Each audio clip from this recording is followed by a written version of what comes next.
کہ ہم آپ کے ساتھ وہ کریں گے جو آپ نے سوچا بھی نہیں ہوگا۔ اب تحریک لبیک کے جو قیدین ہیں ان کے تیور تو بتا رہے ہیں کہ وہ سسٹم کے ساتھ کمپرومائز کرنے والے نہیں ہیں کہ پیر سید ظہیر الحسن شاہ صاحب ابھی گرفتار نہیں ہوئے۔ اب دوسرا سوال اٹھتا ہے جو مخالفین کے الزام ہیں اور تحریک لبیک کے اپنے بھولے بالے جو لوگ بولتے ہیں کہ پیر سید ظہیر الحسن شاہ صاحب نے اگر اتنا بیان سخت دیا ہے جو کہتے ہیں کہ ہم اللہ سے ڈرتے ہیں، نبی پاک صلی اللہ علیہ وسلم کی عزت کے لیے ہماری جان بھی حاضر ہے، تو وہ چھپ کیوں رہے ہیں؟ بسم اللہ الرحمن الرحیم۔ السلام علیکم ناظرین، آج میں تحریک لبیک کے جو عام کارکن ہیں، جو چھوٹے سے عام سے کارکن، سیدھے سادے بھولے بالے، ان کارکنوں کے دل کی بات کرنے جا رہا ہوں جو ان کے دل میں کئی سوال اٹھتے ہیں تحریک لبیک کے متعلق کہ تحریک لبیک کا مستقبل کیا ہے، یا اس وقت تحریک لبیک کی سیاسی حیثیت کیا ہے، کتنی سیاسی طاقت ہے اس کے پاس۔ مذہبی طاقت تو وہ بن چکے، لیکن مستقبل میں کیا یہ حکومت میں آ سکتی ہے، نہیں آ سکتی؟ تحریک لبیک اس کے بارے میں کیا سوچ رہی ہے؟ یہ سوال ہو گئے، خاص کر اس وقت جو پیر سید ظہیر الحسن شاہ صاحب کی جو گرفتاری ہے، جو ایک معمہ بن گئی ہے، اس کے بارے میں کچھ بھی معلوم نہیں ہے کہ کیا اگر وہ گرفتار ہو چکے ہیں تو اس کی گرفتاری کو خفیہ کیوں رکھا گیا؟ کیا تحریک لبیک نے کوئی ڈیل کر لی حکومت کے ساتھ؟ یا اگر پیر سید ظہیر الحسن شاہ صاحب یعنی کہ گرفتار نہیں ہوئے، کہیں انڈر گراؤنڈ ہو گئے؟ یقیناً ابھی تک اگر وہ گرفتار نہیں ہوئے تو وہ انڈر گراؤنڈ ہو گئے ہیں۔ کیا ایسا سچ بولنے سے پھر انڈر گراؤنڈ اس کو ہونا چاہیے؟ جیسا کہ میں ذکر کر رہا تھا، میں یہ امید رکھ رہا تھا کہ شاید معافی نامہ آ جائے اگر گرفتار ہوتے ہیں، تو بھی لوگ کہتے ہیں کہ یار اگر وہ اس سچ بولنے کی کیا ضرورت ہے، یا اس بیان کی کیا ضرورت ہے کہ معافی مانگی جائے؟ یا جب ہم کہتے ہیں کہ ہمارا اللہ کے اوپر بھروسہ ہے تو پھر اس کو انڈر گراؤنڈ رہنے کی کیا ضرورت ہے؟ یہ بہت سارے ایسے سوال ہیں کہ جو تحریک لبیک کے کارکنوں کے دلوں میں بار بار اٹھتے ہیں، کہتے ہیں کہ یار آخر یہ ماجرا کیا ہے؟ ناظرین، اس کے اوپر میں ٹوٹلی تفصیلی گفتگو کروں گا، صرف اپنا تجزیہ بھی نہیں رکھوں گا، میں ذاتی طور پر جو سوچتا ہوں، جو تحریک لبیک کو سمجھتا ہوں، جب میں جو سمجھتا ہوں کہ تحریک لبیک کس رستے پہ جا رہی ہے، یا وہ آگے کیا کرنے جا رہی ہے، یا اس کو ایسا کرنا چاہیے نہیں کرنا چاہیے۔ غلط ہو سکتا ہے، میری سوچ غلط ہو سکتی ہے، میرا تجزیہ غلط ہو سکتا ہے، لیکن میں اپنی یعنی کہ میرا جو ایک ناقص تجربہ ہے، میں جو سوشل میڈیا کے اوپر زیادہ وقت گزارتا ہوں اور جو میری پرسنل رائے ہے تحریک لبیک کے متعلق، وہ میں آپ لوگوں کے سامنے رکھنے جا رہا ہوں کہ میں کم از کم تحریک لبیک کے اوپر یہ امید رکھتا ہوں۔ خاص کر ناظرین، اس الیکشن کے بعد ہر کارکن کے دل میں یہ ایک سوال اٹھتا ہے کہ یار یہ ایک سیاسی جماعت ہے، اگر یہ اپنے ووٹ کو تحفظ نہیں دے سکتی، اپنا حق نہیں لے سکتی، تو نیکسٹ الیکشن کے اوپر کون بھروسہ کرے گا، کون ووٹ دے گا؟ یہ ایک سوال اٹھتا ہے عام کارکن کے دل میں۔ اور حقیقت بھی یہی ہے کہ اگر موجودہ پاکستان کا جو نظام ہے، اگر وہ نہیں چاہتا ہے کہ بھئی یہ پارٹی آگے آئے تو وہ نہیں آ سکتی۔ موجودہ الیکشن کی مثال ہے، عمران خان کو دیکھ لو، پی ٹی آئی کو دیکھ لو، سسٹم نے کہا ہے کہ ہم ان کو نہیں آنے دیں گے، وہ نہیں آنے دیا، جن کے پاس چند ایک سیٹیں تھیں ان کو حکومت دے دی۔ یہ تو حقیقت ہے۔ اب سوچنا یہ ہے کہ اگر تحریک لبیک 200 سیٹیں لے جاتی ہے، لیکن نہ چاہنے والے کیا ان کو آگے آنے دیں گے؟ اگر نہیں آنے دیں گے تو کیا تحریک لبیک جس طرح مذہبی معاملات کے اوپر دھرنا دے کے، احتجاج کر کے اپنے مطالبات منوا لیتی ہے، تو کیا اپنی سیٹیں واپس لے سکتی ہے؟ تو اس کا جواب ہے نہیں، کیونکہ مذہبی معاملات کے اندر کچھ اور جذبات ہوتے ہیں، سیاسی معاملات کے اندر کچھ اور جذبات ہوتے ہیں۔ مذہبی معاملات کے اوپر آدمی مر مٹنے کے لیے تیار ہوتا ہے، سیاسی معاملات کے اوپر آدمی مر مٹنے کے لیے تیار نہیں ہوتا ہے۔ دوسرے نمبر پہ سیاسی معاملات کے اندر یعنی کئی ایسی قانونی پیچیدگیاں آ جاتی ہیں، کئی ٹیکنیکل مسئلے ایسے آ جاتے ہیں کہ جو ہر بار آپ کو عدالتوں، الیکشن کمیشن وغیرہ وغیرہ سے ایک پروسیس کی طرف چلنا جاتا ہے، ٹائم کو نکالنا پڑتا ہے۔ ہر الیکشن میں ہارنے والی جماعت الزام لگاتی ہے، لیکن کبھی کسی کو کوئی سیٹیں نہیں ملی ہیں۔ تو یہ تو سچ ہے کہ اگر سسٹم نہیں چاہتا ہے تو تحریک لبیک جتنی بھی سیٹیں لے جائے تو وہ حکومت میں نہیں آ سکتی. اب سوال یہ اٹھتا ہے کہ جب وہ ووٹ سے بنائیں لیکن سسٹم اس کو نہ مانے، اسٹیبلشمنٹ یعنی کہ بات کر لیں، جب موجودہ نظام کی بات کر لیں، تو پھر الیکشن میں ٹائم ویسٹ کرنے کی کیا ضرورت ہے؟ تو ایک یہ سوال اٹھتا ہے. اب اس کا جواب آگے آپ کو ملے گا کہ اس ٹائم جو پیر سید ظہیر الحسن شاہ صاحب نے بیان دیا ہے، بہت سخت بیان دیا، پوری تحریک لبیک اس کے بیان کے ساتھ کھڑی ہے. کل جمعے کے خطبے میں سعد حسین رضوی صاحب کی تقریریں، انس رضوی صاحب کی یا دوسرے تحریک لبیک کی، ان میں کہیں بھی کوئی ڈر نہیں تھا، کوئی خوف نہیں تھا، کوئی احتیاط نہیں تھی، نہ وہ محتاط تھے، کھلے طریقے سے وہ تقریریں کر رہے تھے. اب پیر سید ظہیر الحسن شاہ صاحب گرفتار تو نہیں ہوئے. یقین سے میں ایسے کہہ سکتا ہوں کہ شفیق امینی صاحب سے پوچھا گیا، اچھا اس نے کہا ہمیں معلوم نہیں ہے. جاوید چودھری نے کل کہا ہے کہ بھئی وہ گرفتار نہیں ہوئے. بہت سارے اب جیو نیوز کے اوپر جو کہتے تھے گرفتار ہو گیا، کبھی کہتے ہیں کہ وہ KPK میں چلے گئے ہیں، کبھی وہ کہتے ہیں انڈر گراؤنڈ ہو گئے ہیں. اور یہ بیانات سے ہٹ کر یہ بھی ایک ثبوت ہے کہ پیر سید ظہیر الحسن شاہ صاحب گرفتار نہیں ہوئے، کیونکہ اگر وہ گرفتار ہو جاتے تو ایک دم کارکن جب تحریک لبیک حرکت میں آ جاتی. اگر حرکت میں نہیں آئی، پیر سید ظہیر صاحب گرفتار ہو گئے، تو پھر کیا تحریک لبیک نے کمپرومائز کر لیا حکومت کے ساتھ کہ بھئی اس کے خلاف آپ جتنی کارروائی کرتے ہو کرو، ہم آرام سے بیٹھ جاتے ہیں؟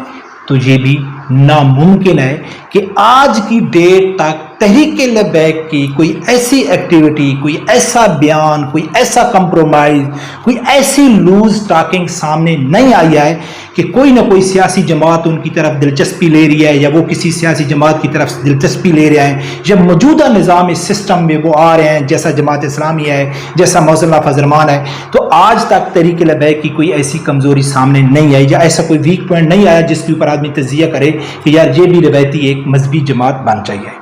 یہ بھی ثبوت ہے کہ پیر سید ظہیر الحسن شاہ صاحب گرفتار نہیں ہوئے.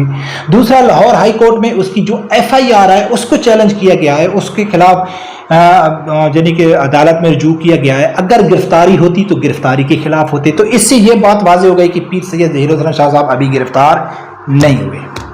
اب دوسرا سوال اٹھتا ہے جو مخالفین کے الزام ہیں اور تحریک لبیک کے اپنے بھولے بالے جو لوگ بولتے ہیں کہ پیر سید ظہیر الحسن شاہ صاحب نے اگر اتنا بیان سخت دیا ہے، جو کہتے ہیں کہ ہم اللہ سے ڈرتے ہیں، نبی پاک صلی اللہ علیہ وسلم کی عزت کے لیے ہماری جان بھی حاضر ہے، تو وہ چھپ کیوں رہے ہیں؟ یعنی انڈر گراؤنڈ کیوں ہیں؟ وہ سامنے گرفتاری کیوں نہیں دیتے؟ یہ ایک سوال اٹھتا ہے. ٹھیک ہے، اب ناظرین کے اس کے اوپر تفصیلی گفتگو اس لیے ہے کہ تحریک لبیک کا جیسا میں نے پہلے ذکر کیا ہے نا کہ تحریک لبیک کو یہ واضح ہو گیا کہ اگر ہم ووٹ کے ذریعے نہیں آ سکتے، ہم کو نظام کے ساتھ یا سسٹم کے ساتھ کمپرومائز کرنا پڑے گا. یا تو تحریک لبیک سسٹم کے ساتھ کمپرومائز کرے گی کہ ٹھیک ہے جی جھوٹ بولو، ایسے آئیں گے سب لوگ ٹی وی میں ایسے کریں گے، یا ان تحریک لبیک کے پاس ایک دوسرا آپشن ہے. اور دوسرا آپشن کیا ہے جس کے اوپر میں بھی کئی ویڈیو بنا چکا ہوں، سعد حسین رضوی صاحب بھی اس کے اوپر کئی بیان دے چکے ہیں کہ بھئی یہ الیکشن لڑنا یا اس سسٹم میں یہ تو ہمارا عام سا ہے، اگر اس طریقے سے ہمارا راستہ روکا گیا تو ہمارے پاس دوسرا آپشن بھی موجود ہے. کون سا ہے دوسرا آپشن؟ آپ لوگ اچھی طرح جانتے ہیں، انقلاب طاقت کے زور پہ. حالیہ سعد حسین رضوی صاحب نے بیان دیا ہے کہ ختم نبوت کا ہم نے سنا ہے کہ یہ قادیانیوں سے پیسے لے کے اس قانون میں کوئی چھیڑخانی کر رہے ہیں. تو میں آپ لوگوں کو بتانا چاہتا ہوں کہ ہم آپ کے ساتھ وہ کریں گے جو آپ نے سوچا بھی نہیں ہوگا. اب تحریک لبیک کے جو قیدین ہیں ان کے تیور تو بتا رہے ہیں کہ وہ سسٹم کے ساتھ کمپرومائز کرنے والے نہیں ہیں، وہ سسٹم کے ساتھ چلنے والے نہیں ہیں، وہ اپنی الگ دنیا بنانا چاہتے ہیں. کب بنائیں گے، کیسے بنائیں گے، بنا سکتے ہیں نہیں بنا سکتے، یہ ایک الگ بات ہے. اب اگر تحریک لبیک اپنے الگ راستے پہ چلتی ہے تو اس کے لیے چھپنا، اس کے لیے انڈر گراؤنڈ ہونا لازمی ہے. ایک تو ہم کو واضح دلیل، واضح مثال ملتی ہے نبی اکرم صلی اللہ علیہ وآلہ وسلم کے دور کی کہ جب نبی اکرم صلی اللہ علیہ وآلہ وسلم میں ہجرت کی تھی مکہ سے مدینہ، تو نبی اکرم صلی اللہ علیہ وآلہ وسلم نے سچ ہی بولا تھا نا، اللہ کے نبی تھے نا، اور اللہ کی پوری طاقت نبی پاک صلی اللہ علیہ وسلم کے پاس تھی۔ نبی اکرم صلی اللہ علیہ وآلہ وسلم کو ہجرت کے لیے مشکل ترین فیصلہ کرنا پڑا، مشکل ترین، کہاں وہ غار ثور میں گئے، کہاں وہ پیدل سفر طے کیا، یعنی آپ پوری سٹوری پڑھیں۔ وہ تو اللہ کے محبوب تھے، اللہ کی ذات چاہتے تو اس کو تو سیکنڈ میں جو اس کو معراج پہ لے کے جا سکتے ہیں، تو وہ کیا تھا؟ لیکن یہ کس لیے؟ کہ یہ امت کو بتانے کے لیے کہ آپ کو کس طرح زندگی گزارنی ہے، دین کے معاملات کس طرح آپ نے ہینڈل کرنے ہیں۔ ایک مثال تو ہے نبی اکرم صلی اللہ علیہ وآلہ وسلم کی جو فیصلہ ہے وہ تو ہمارے سامنے ہے۔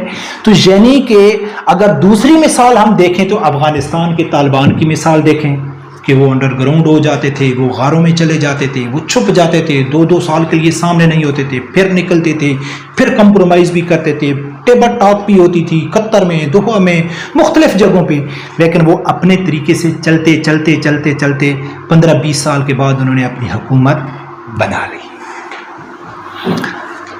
تو اس اگر نظر سے دیکھا جائے تو چھپنا، انڈر گراؤنڈ ہونا، یہ کوئی بزدلی کی نشانی نہیں ہے، یہ کوئی ڈر کا خوف نہیں ہے، سمجھ آ گئی؟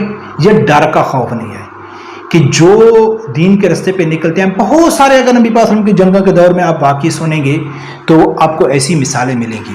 اب پیر سید ظہیر الحسن شاہ صاحب اگر گراؤنڈ ہو گئے تو اس میں جو مخالفین الزام لگاتے ہیں کہ جی وہ ڈر گیا، وہ چھپ گئے، اگر اس نے حق سچ بولا تھا تو وہ سامنے کیوں نہیں آتے، تو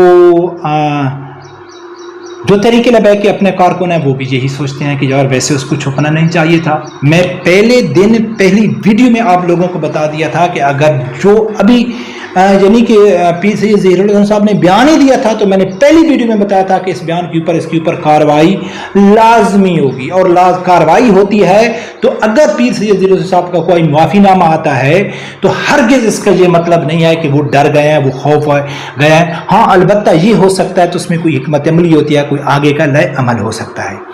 اب ناظرین، میں جو ذاتی طور پر سمجھتا ہوں کہ تحریک لبیک کہاں جائے گی، کیا کرے گی، سب سے پہلی بات ہے کہ مجھے نہیں لگتا ہے کہ تحریک لبیک موجودہ نظام، موجودہ سسٹم کے ساتھ کمپرومائز کر کے، جس طرح مولانا فضل الرحمان ہے، جس طرح جماعت اسلامی ہے، جس طرح دوسری مذہبی تنظیمیں ہیں کہ وہ ٹھیک ہے مل گئے، کبھی فوج کے نیچے، کبھی کسی سیاسی جماعت کے پاس، کبھی کسی سیاسی جماعت کے پاس، ان کو 10-12 سیٹیں مل گئی، اپنا انجوائے کریں گے حکومت۔ مجھے کم از کم ایسا نہیں لگتا ہے کہ تحریک لبیک اس طرف جائے گی۔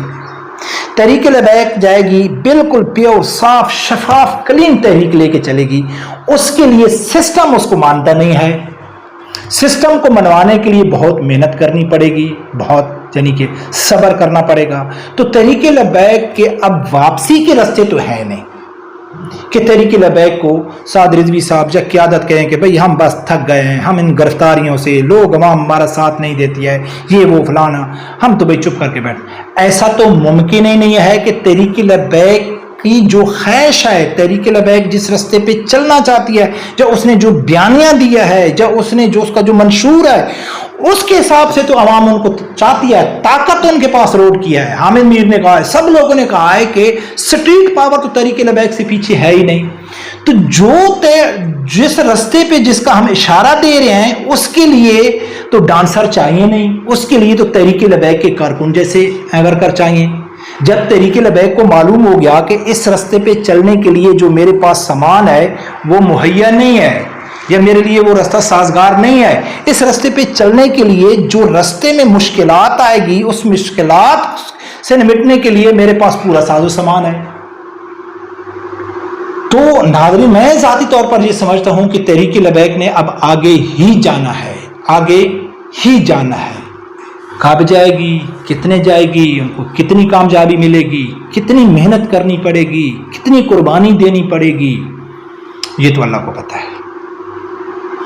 تو اگر جس دوسرے کی ہم بات کر رہے ہیں تو اس کے لیے آپ کو انڈر گراؤنڈ بھی ہونا پڑے گا، اس کے لیے آپ کو وقتی طور کمپرومائز بھی کرنا پڑے گا، اس کے لیے آپ کو ٹیبل پہ بھی بیٹھنا پڑے گا، اس کے لیے آپ کو ایسے معاہدے بھی کرنے پڑیں گے جس طرح صلح حدیبیہ کی مثال ہے کہ سب صحابہ کرام کہتے تھے کہ یا رسول اللہ آپ نے کیا کر دیا، ایسے معاہدے بھی کرنے پڑیں گے کہ پورے کارکن تحریک لبیک والے کہیں گے کہ یار یہ کون سا معاہدہ ہو گیا، یہ تو صاحب کمزوری ہے۔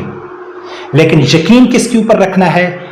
قیادت کے اوپر، پارٹی کے اوپر، لیڈر کے اوپر۔ اگر آپ کا لیڈر کے اوپر یقین ہے تو یقیناً آپ کہیں بھی نہیں جائیں، کوئی خوف بھی آپ کو نہیں ہونا چاہیے۔ برکب ناظرین، یہ میرا ناقص اپنا ذاتی تجزیہ تھا، میں یہ سوچتا ہوں 100% بھی غلط ہو سکتا ہے، شاید اس میں کوئی باتیں آپ کو اچھی لگ جائیں، تو برکت اللہ ہی بہتر جانتا ہے آگے کیا ہوگا۔